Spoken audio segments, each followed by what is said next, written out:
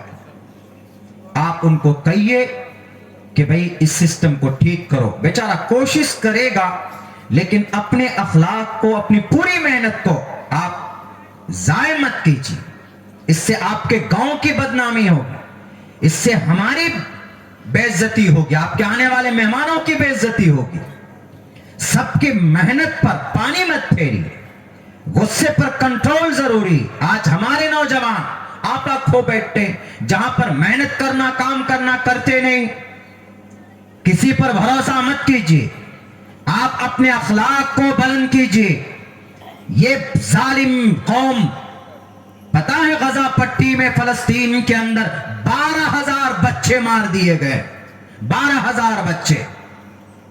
اپنے آپ کو تہذیب یافتہ قوم کہتی، کیونکہ ظاہراً بیوار اچھا ہے۔ آپ کسی بھی انگریز سے ملیے، بات کیجئے، جھگڑا کیجئے، وہ آپ سے جھگڑا بھی کرے گا، ایسا لگتا ہے کہ وہ اپنے دوست سے آپ بات کر رہے ہیں۔ ان کا اخلاق اتنا بلند بنایا انہوں نے، ڈپلیکیٹ اخلاق، لیکن بنایا دنیا کو دکھانے کے لیے۔ اور ہم مسلمان یہ ہیں، اللہ کے نبی کا پیغام کیا ہے؟ ارے اللہ کے نبی ملتے تھے سامنے، eye to eye, face to face, اور ہنستے تھے اگر کسی سے ملتے تھے، سلام کرتے تھے آمنے سامنے اگر پہچان ہوتی تھی، خبر خیریت پوچھتے تھے اللہ کے نبی علیہ الصلوۃ والسلام۔ اور آپ اپنے فعل سے، اللہ کے نبی اپنے ویوہار سے دشمن کو بھی اپنا دوست بنا لیا کرتے تھے۔ جو مقابلے کے لیے آتا تھا وہ بھی آپ کا دیوانہ بن کر کے جاتا تھا۔ اسی لیے ہم شان سے کہتے ہیں Islam is the best religion to the entire world. پوری دنیا کے اندر سب سے بہترین مذہب کوئی ہے تو اسلام ہے۔ کیوں؟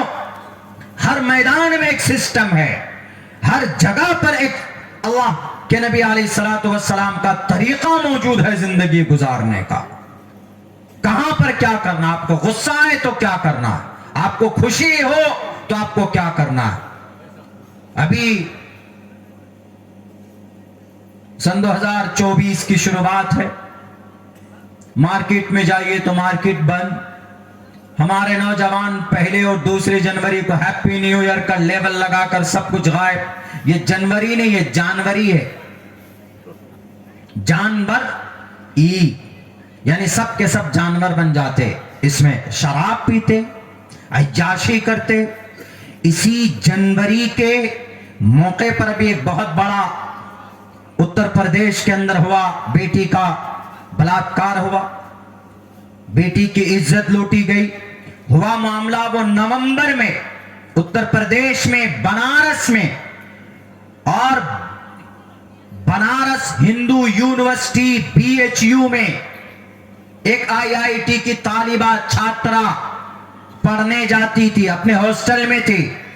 دو شرابی آئے، دو گنڈے آئے، ایک پارٹی کے، بڑی پارٹی، ایک پرائم منسٹر صاحب کے علاقے میں، بنارس یونیورسٹی، بنارس کا MP کون؟ بنارس کا MP ہمارے پردھان منتری نریندر مودی جی۔ ان کے علاقے میں سب سے سرکشت جگہ جہاں جانوروں کو انسان بنایا جاتا، یونیورسٹی کے بیچ میں وہ تین شرابی گھستے ہیں اور پھر ایک لڑکی کا منہ پکڑ کر اس کو دیوار کے پیچھے لے کر جاتے ہیں اور پھر ان کے ساتھ بلاತ್ಕಾರ کرتے۔ وہ چلے جاتے وہاں سے اور بندوق کے کنپٹی میں سٹا کر دھمکاتے ہیں کہ اگر تم نے کسی کو بتایا تو تمہیں جان سے مار دوں گا۔ اور وہ پرچار پرسار کرتے، کیا اگلے دن سے پرچار شروع ہو جاتا۔ 1 نومبر کا معاملہ ابھی طول پکڑا ہے، ابھی جا کر، اور یہ بلاತ್ಕಾರ کر کے یہ بلاತ್کاری چلے گئے نعرہ لگانے کہاں؟ مدھیہ پردیش میں کہ بیٹی بچاؤ بیٹی پڑھاؤ۔